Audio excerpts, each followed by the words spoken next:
Welcome friends to another r/NuclearRevenge video. If you're ready for some powerful tales of revenge, make sure to hit those like and subscribe buttons down below. That said, our first story of the day is by RAR92109. Over a decade later, I got revenge on my abuser. Background is short and sweet, just like the rest of the story. When I was a young lass, I was assaulted by an adult male who volunteered at the school I went to. It went on that entire year, and the next year, I had the good fortune to change schools for totally unrelated reasons. Due to standard issue threats and manipulation that come with these scenarios, I'll kill your family if you ever tell them and take you to live with me once they're dead, what we do is a special secret that nobody else can ever know, etc. I never told anyone. I pushed it down and just tried not to think about it. Many years later, I had a friend confide in me that something similar had happened to her, and we swapped stories. She had done things the proper, tidy way. She told a trusted adult.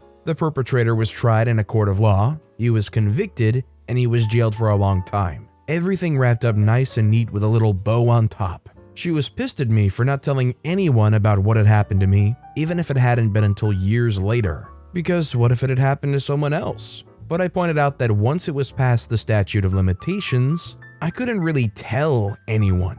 Doing so when he wasn't tried and convicted would come back on me as slander, so it felt like there wasn't anything I could do. For a while, I left it at that, but it started to nag at me.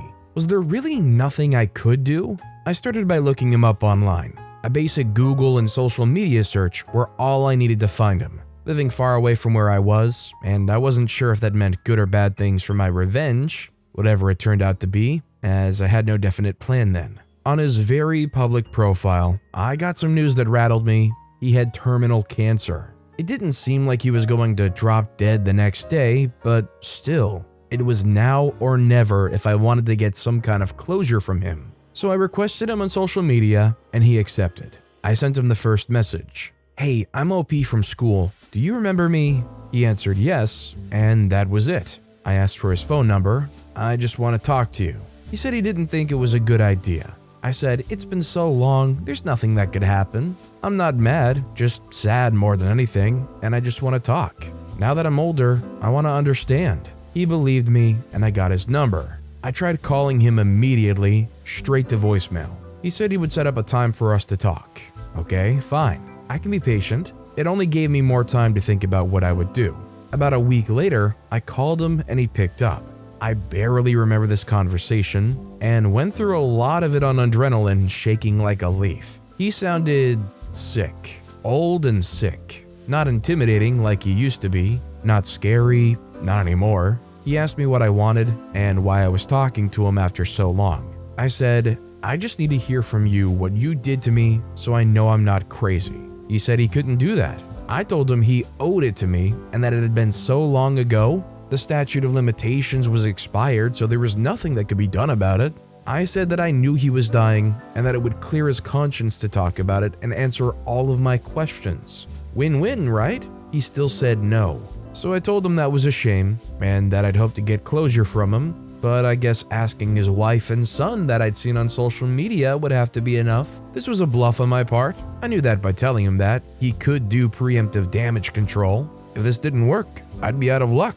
He said fine. He first said in a very bland sort of way, "I was inappropriate with you back then." Not good enough. I pushed and pushed until I almost thought he was going to hang up, and he finally admitted it, in detail. I thanked him and asked if his conscience felt better. He said yes. I said good. That was all I wanted for both of us. I hung up. Now the actual revenge part. I'd recorded the whole thing. Not illegal. I was in a one-party consent area, and although he lived in a different area, he did too. I uploaded it to cloud storage and sent a link to his wife and his adult son. I explained that I'd found them as a mutual contact on social media, and since he was nearing the end, I thought they might appreciate knowing some of the memories he shared with me about the time he volunteered at that school. I never got a reply from his wife. I didn't expect one, but still I was a little disappointed. It took about 3 months, but then I finally got a message from his son. It was glorious. He wasn't the guy's son, he was his stepson, and he never liked the guy from day one.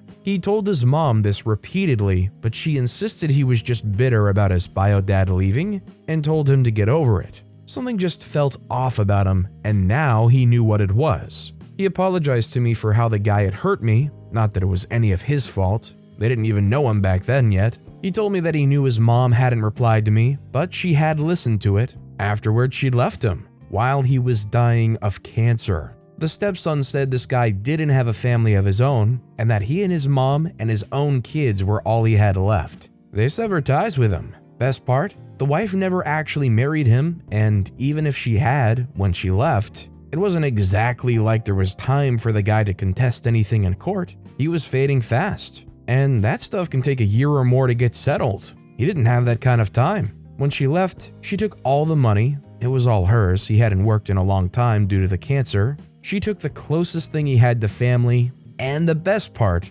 without her, he no longer had the money to pay for his private health insurance. I thanked the stepson for contacting me and asked if he could do me one more favor, tell me when it was over, and he was gone. He happily agreed. A few more months later, I got the news. He died alone in a state hospital. They weren't going to publish an obituary, although the stepson had decided to have him cremated so that he could scatter the ashes. No plot, no lasting proof that this man ever existed. Apparently, he had spent the last few months writing constant letters to his now ex and stepson, calling them, texting them, everything. Neither one had responded, and he died alone, knowing that what he had done had eventually ruined his life and taken away what mattered to him. I thought it was a pretty fitting ending, although in the end, vengeance just felt meh. I always wish I hadn't believed him back then, and had just told someone. First of all, I greatly appreciate OP sharing such a powerful story, and it really highlights some of the things that I think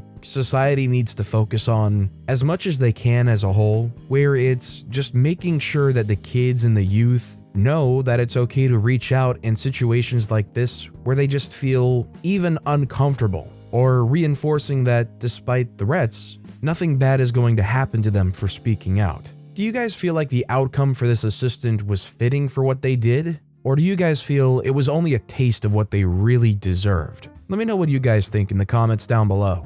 Our next story is by Perfect Hamburger 812. Steal my money, take my house, put me into debt. Now it's time for me to ruin your life. My ex stole from me close to 90,000 euros, which I saved up for 9 years. And when I took her to court, I lost due to lack of evidence. At the moment, I felt destroyed and lost it all. She even sued me for emotional damages, and I had to pay 55,000 euros. So I was forced to sell my house and take a big loan from the bank. I stayed at a friend and helped me find some good lawyers, and we just found an amazing one. And one day, he helped me so much, and even helped me get the info of who took my money from my bank account. Something was wrong. The 29th of June, a transaction happened in my name. I never made it. I wasn't in the country at that time. Well, would you look at that? I was ready to get back into court when I found out that she bought my house. Well, I have a safe that I never told her about hidden in the bathroom behind the cabinet. Well, she ruined my life. Why not ruin hers even more? So I had an accomplice that helped me buy some drugs, worth about 400 euros, and used a friend to hide it there. The safe has a 4-digit code, that being 0000. Never got to change it to something else. And before taking her to court again, I had that same friend who hid the drugs turn her in. It took about a week for the cops to receive a mandate to search the house. They found nothing in the first 2 hours, and they wouldn't if my friend forgot to leave the safe cover open.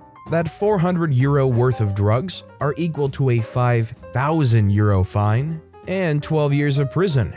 Well, I'm not done yet. Court time again. I had my lawyer get the footage from when the money from the bank was transferred, and also I had a document showing that I was not in the country at that time. We also found out the account to which the money was sent to. The name was that of my ex. Well, look how the tables have turned. My lawyer also demanded payment for emotional damage, all the money that was stolen, the house, and also money equivalent to 2 times the debt I had in the bank, which is equal to about 140,000 euros. The look on her face when everything came crashing down on her was totally worth it. And on top of the 12 years from drug possession, she received an additional 25 years for theft and false testimony. Enjoy it, witch. I mean, that's just completely ruining their life. Those are some very harsh punishments. I feel like if this happened in America, like yeah, it would be jail time, but I don't think they would be in jail for, 37 years? All I know is this is definitely a nuclear revenge. And our final story of the day is by Dale 1. Favorite teacher gets wrongfully fired, so I get 3/4 of the staff arrested. I'll start off by saying this happened to my sister, and the actions taken were hers. My sister has always gotten along very well with her teachers, and has a habit of forming actual friendships with them, to the point that she still talks to her 5th grade English teacher, along with many others, decades later. This happened about 15 years ago. My sister was a student at Job Corps, a government-run, live-on-campus vocational training program, studying hotel and motel management. She got on extremely well with her hotel-motel management teacher, better than pretty much every teacher she'd already had up to that point. One day, the teacher goes to the center dean's office and walks in on a paper shredding session. It turned out that there was some pretty major embezzling happening at the center, as in more than 60% of the funds for the center were being stolen. The teacher was appalled, and despite some rather lucrative offers made, refused to join in on these acts. Less than a week later, the teacher was fired for trumped-up reasons. This was especially bad given the teacher was only 2 years away from retiring, and being fired lost their retirement package. Needless to say, my sister was pissed, knowing how things typically work, and that almost any report she tried to make would just be swept under the rug. If it was taken seriously at all, she came up with a plan and took things nuclear. Over the next month or two, my sister managed to gather some basic evidence of the embezzling. Nothing concrete, but enough to warrant considerable investigation by the authorities. She took the little evidence she was able to gather, along with the story of what happened to her teacher, and sent the info in an email to the Job Corps regional director. Now, like I said, she knew that her email would likely be ignored or the event swept under the rug, so she got smart. The email was CC'd to every single major person in the Job Corps chain of command, all the way up to the national director, as well as to anyone even tangentially related to Job Corps and the upper echelons of the Department of Labor, and every member of Congress, as well as the US President's office. Remember, this was a government-run program. All in all, the email was sent to over 2,000 people. Basically, she not only sent the report, but sent it in such a way that everyone who got it could also see everyone else who got it, and she sent it to way more people than would be needed to ensure the issue couldn't be swept under the rug. 2 weeks later, after the investigation finished, never seen the government work so fast on anything that wasn't collecting owed taxes. Only 5 or 6 staff members out of the 20-ish that worked in the center still had their jobs, and at least 5 of the ones fired, including the dean, were facing major criminal charges, with the rest facing minor charges. I'm not sure of the exact figure on how much was stolen, but it was well into the 7 digits. The embezzling had been happening for years. The teacher got a very nice severance package post-investigation. If I recall correctly, it was 3 years of pay, her full retirement package, and signing an NDA, though she didn't get her job back. And my sister was given her completion certificate despite not having finished the requirements of the course. They wanted her gone, but couldn't kick her out. This story actually kind of reminded me of something I thought I heard sometime recently, where it was like, if you're doing a course at a college and all of a sudden like the professor's gone or they can't teach that course, they're like required to just give you the certificate or the degree or something. Although having said that, it sounds like an absolute crackpot Twitter conspiracy, like Coca-Cola and Pop Rocks conspiracy theory. But straight up, they did the right thing here. Not only was it nefarious action going on, but they were stealing from the program and ultimately affecting the quality of the education as a whole of anybody that was going there. It's good these people were caught when they did, because this thing probably could have just kept going on and on for years and years further. But with that being said, that's all the time we have for today. So of all these stories I've read today, which is your favorite and why? Let me know in the comments down below. And if you haven't yet, if you could like and subscribe, that would mean a lot to me. Whatever you do, whether it's liking, subscribing, turning notifications on, all of it helps grow this channel and I appreciate the heck out of it. So until next time, I'll see you all tomorrow with some more stories.